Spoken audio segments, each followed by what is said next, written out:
Arkadaşlar merhaba. Hiç merak ettiniz mi? Kliplerimizi nasıl ve ne zorluklarla çekiyoruz?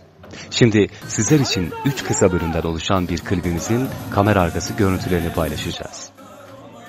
Videoya başlamadan önce kanalımıza abone olmayı, videomuzu sevdiyseniz beğenmeyi unutmayın.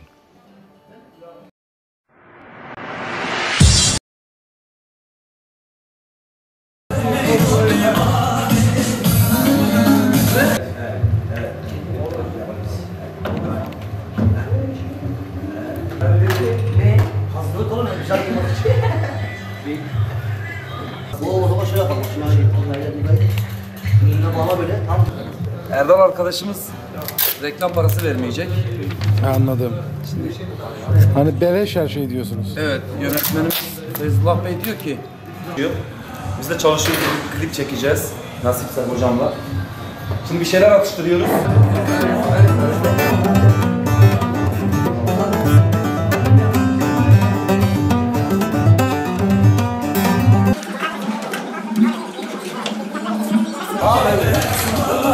O arabalar var ya, o kol arabalar herkesin aynı olsun.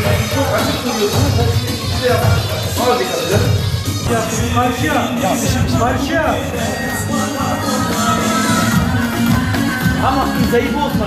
Bir sırada.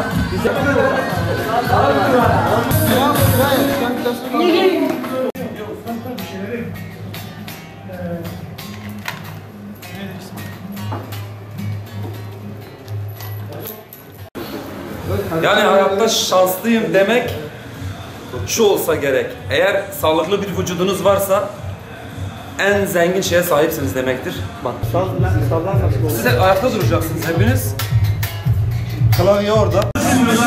Göbek düşünüyor.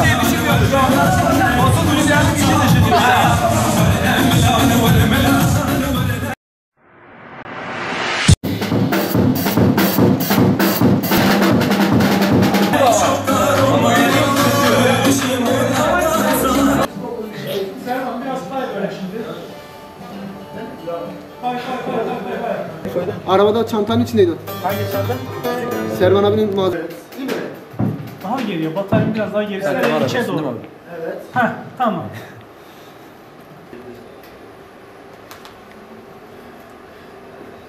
Seni de diğer elektrik... Ben de burada dur sadece. Hoca ayar yapıyor ya. Sen ben geride dur. İşte boy olayı öyle. Cengiz sen gel.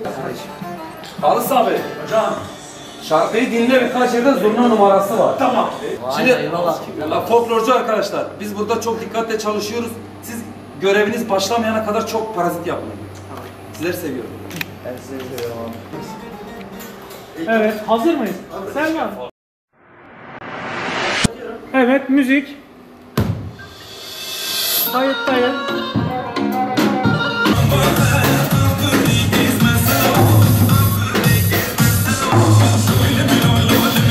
Canlı arkadaşlar, canlı, coşkulu. Vücut oynasın.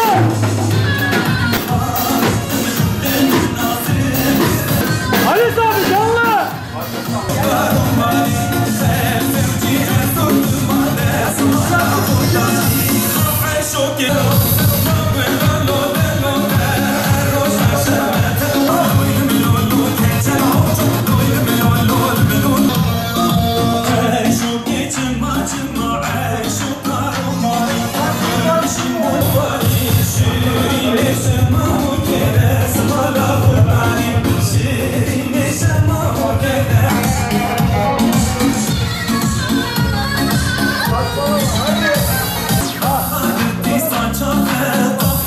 Gizmez